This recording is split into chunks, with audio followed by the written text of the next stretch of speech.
Another big issue facing Ireland, rather domestically, is the housing crisis. And ever since I started following Irish politics and Irish life, the issue that keeps popping up is the housing crisis.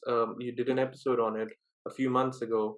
I remember that was my first, I believe, introduction to the crisis in a more comprehensive manner.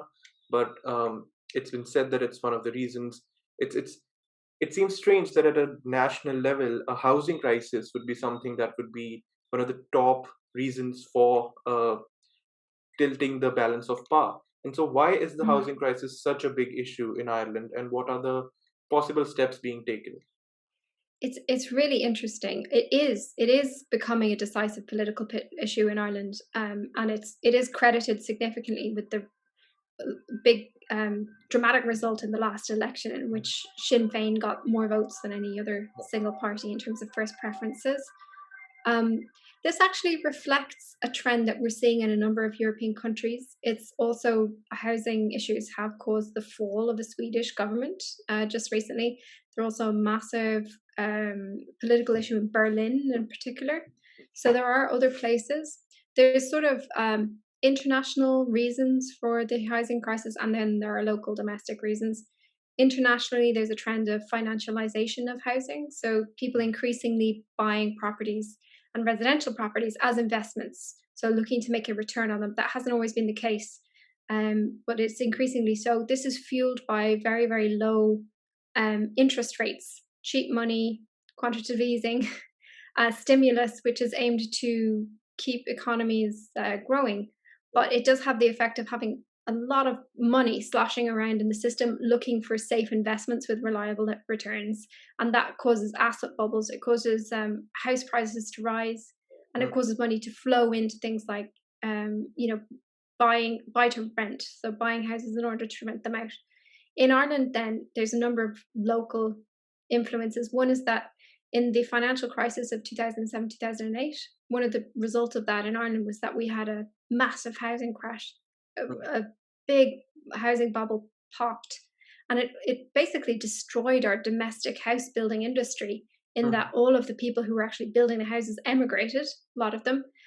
The guys who had been the builders, the property developers, suddenly were a lot of them went bankrupt. Others of them had all their assets tied up in debt, mm, and they weren't able to build anymore. So building froze for a long time. And then at the same time, we still continue to have a growing population. mm, Then you add to that, so you've got a housing shortage that was just getting worse and worse each year, because not enough houses were being built to keep up with the population growth, let alone to fix the backlog of demand. Then you've got this financialization, money pouring in. The result is that you've had really massive rises in rent.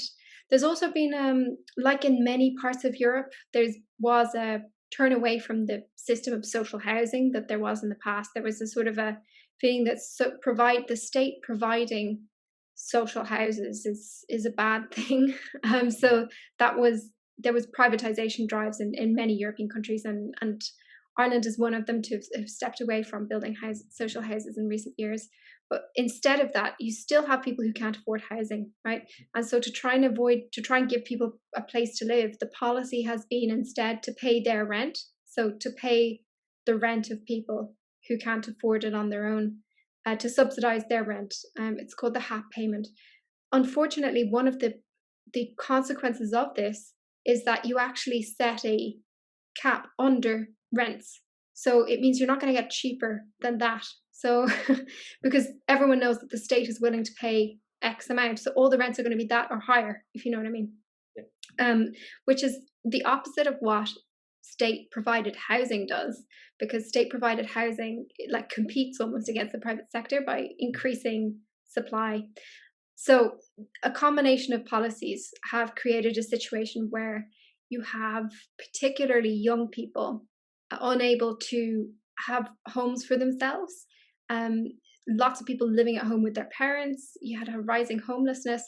A lot of people doing things like just delaying starting a family, living as adults in shared accommodation with other adults, not in a situation where you could have a kid. Also, paying very, very high percentages of their income on rent, which ultimately makes you further and further behind because, you might want to buy a house. Overwhelmingly, people in Ireland own their own houses. That's the trend. So, if you keep paying all that money on rent, you get further and further away from being able to buy a home of your own because the prices of them are rising. So this has caused massive intergenerational inequality and huge discontent. And it was, according to the survey data that we have, a major reason for the massive rise in support for Sinn Féin, the left wing opposition party, in the last election in 2020 because of this huge dissatisfaction about housing. We will expect that the current government is due to unveil a housing policy soon, which is going to involve building social housing on public land. But it's gotten so bad. It was bad already 4 or 5 years ago, and the policies taken by governments have only worsened it. So there's been so many opportunities or when this should have been addressed, and it was just allowed to get worse and worse. And agreeing with what you said, it has a huge domino effect as well.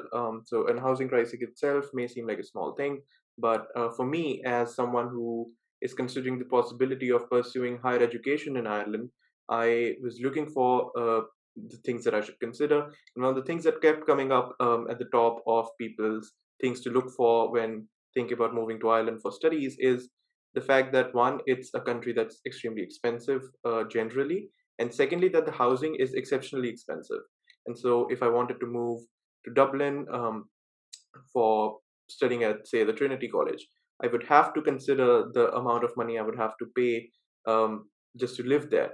And so, as you can see, something like a housing crisis may have a huge domino effect on the people coming in for studies, on Mm. the jobs that are created. And so it is, while it may not seem like a big thing on the surface, it is something that's huge.